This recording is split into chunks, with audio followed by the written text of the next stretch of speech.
Hello, thanks for joining me. This is my grandmother's recipe book, all handwritten, not all her recipes, they're from various family members. And I was having a look through it the other day and I found a recipe I'd never tried before and I thought I'd give it a go. So today we're going to do sand cake. And this is a very easy recipe, but as you can see, there are no instructions. So we have the ingredients.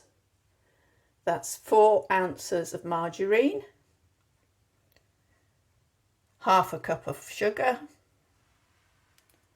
a quarter of a cup of plain or general purpose flour, 4 ounces of cornflour or cornstarch, 2 eggs, and half a teaspoon of baking powder. But what we don't have is any method. So I'm going to assume that it's done by the creaming method. I think that's most likely.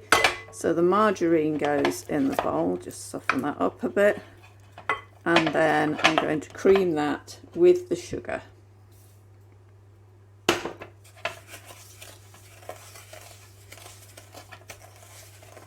Right, so I've given that a good beating and creamed that up so it's light and fluffy.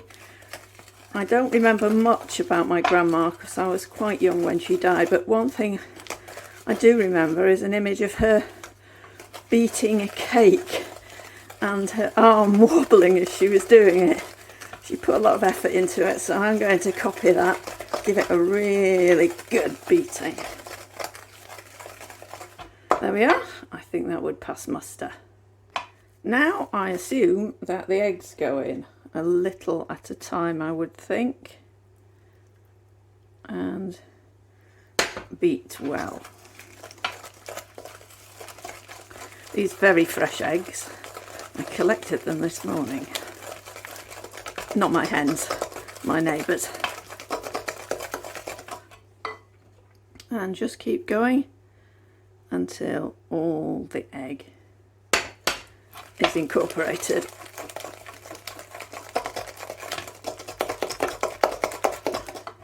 Well, that's 1 egg in. I should point out I did pay for the eggs, I didn't steal them, in case you were wondering. And I'll start on the next egg now. And just keep going. Right, nearly there now. It looks a bit curdly. You can always add a bit of flour in as you're beating if it's going a bit curdly, but I've never known it make much difference to the end of the cake, so I'll not bother because it's time to add the flour in now, which I'm going to do by folding in with a metal spoon. I think that was the approved method at the time. As I say, I'm guessing the method for this cake because it doesn't have one.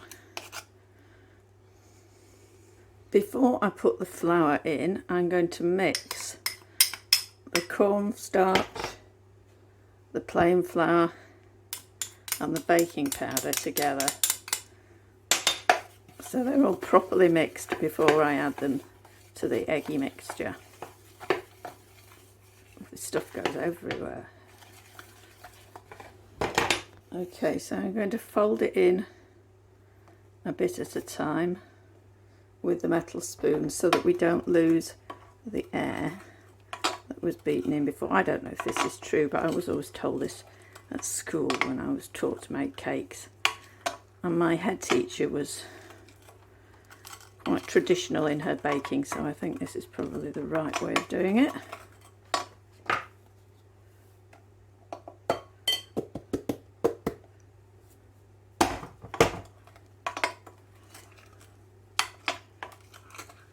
So just keep doing that until you've used up all the flours.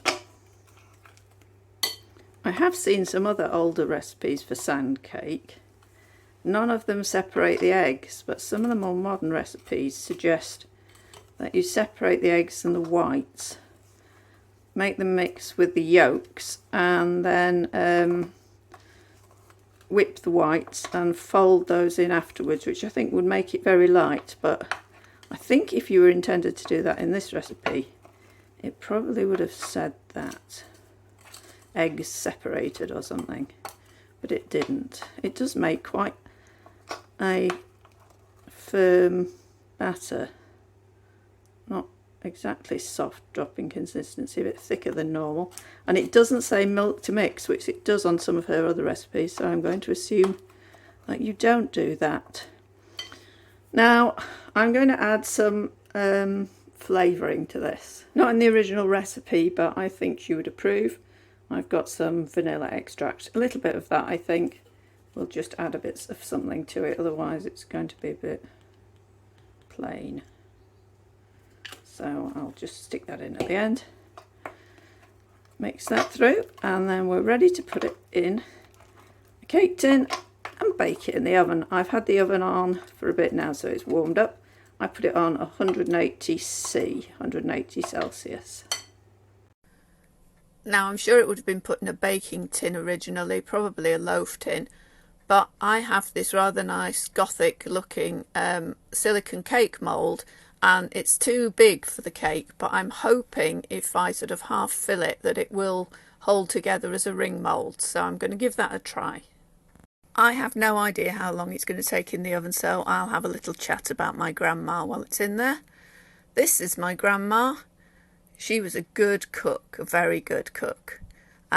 She learnt home cooking, but she also worked here in this house where she was a cook for family in Sheffield. As I said, a lot of the recipes in this book are by other family members, but this one is in her handwriting, and she's obviously scribbled it down on this old bit of card without the method. Whether she got it from somebody else or she got it from a book, I don't know. I'm sure she didn't come up with it herself. So let's go and see how the cake's doing now. Well, it took about half an hour, and I would say that's done now. So there it is. It turned out nicely from the ring mould because it's quite a firm consistency, and you could cut that up into little portions. It looks quite nice, and as an added bonus it also looks a bit Art Deco, which is unexpected, but that was the period in which my grandma was cooking, in the 20s and 30s, so really it's quite appropriate. So there it is, one portion of sand cake. It's quite a firm texture, and I suppose if you made it with rice flour rather than corn flour, it would actually be a sort of sandy, crunchy texture, but it's not quite that. It's firm and it's very nice. I would suggest if you did want to make it in a ring mould that you could also, because it's not too soft a consistency, fill the centre with some fruit, perhaps some tin peaches or something like that, and that would make sort of pudding, or you could add some cream to it. Or it might also make a very good base for a trifle, because it is quite firm. It could also be iced. Lemon icing might be nice. Anyway, I hope you enjoyed watching me making the sand cake. If you did, please remember to hit the like button and subscribe to my channel for more recipes. And as always, thank you for watching.